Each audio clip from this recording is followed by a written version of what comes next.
mainstream media, government cover-ups. You want answers? Well, so does he. He's Alex Jones on the GCN Radio Network. And now, live from Austin, Texas, Alex Jones.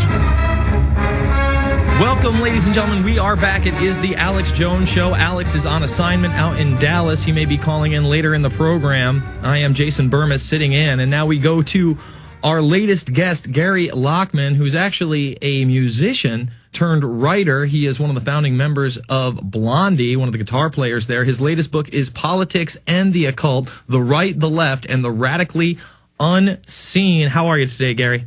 I'm fine. How are you? Good. So why do you choose this subject matter? Why do you start going into not only the occult, but politics and how they intertwine? Well, it's something that I've been interested in for a while. There's quite a few books written about it, but mostly from the perspective of Hitler and the Nazis, to me, rather sensational sort of books.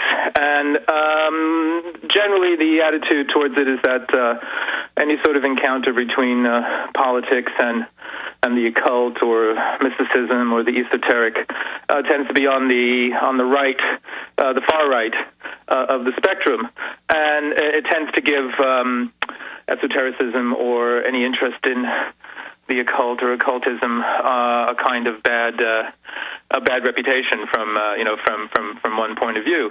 And what I wanted to do was to show that while there is that's certainly a part of it, that doesn't cover all the bases.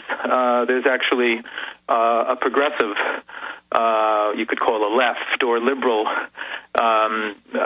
sort of connection between politics and the occult, and I wanted to show that was the case.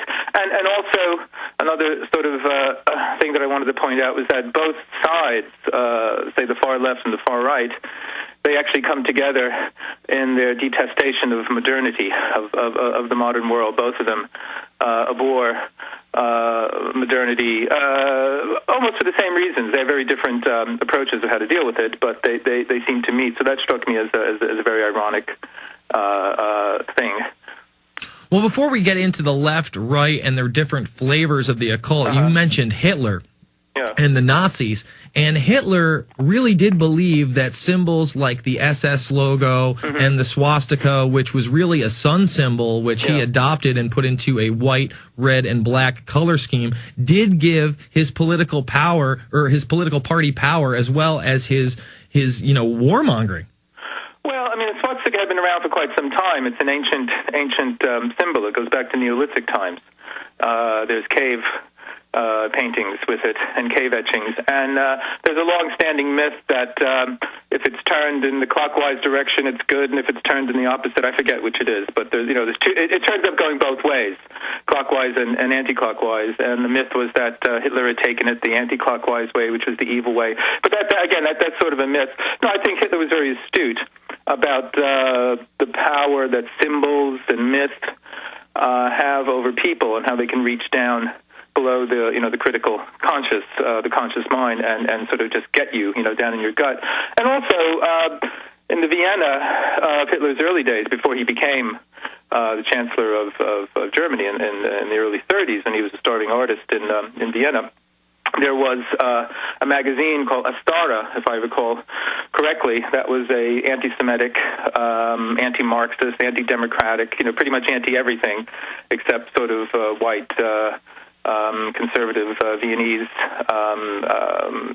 culture, and it used swastika as its symbol. So it was something that was around. I mean, you find it in a lot of different contexts, and in many ways, it's a sad thing that it's so completely associated with Hitler and the Nazis now that it's completely unredeemable. Absolutely. I mean, that's what everybody that I know would associate the swastika with. A lot of people don't understand it was used by Native Americans and many other cultures, again, as a sun symbol. When we come back, I want to discuss the right-wing flavor of the occult and then get into the left-wing flavor, but really how these people don't present themselves to the public as occultists, and they really hide their true religion. We'll be back after this. It's the Alex Jones Show. I'm Jason Burmis sitting in.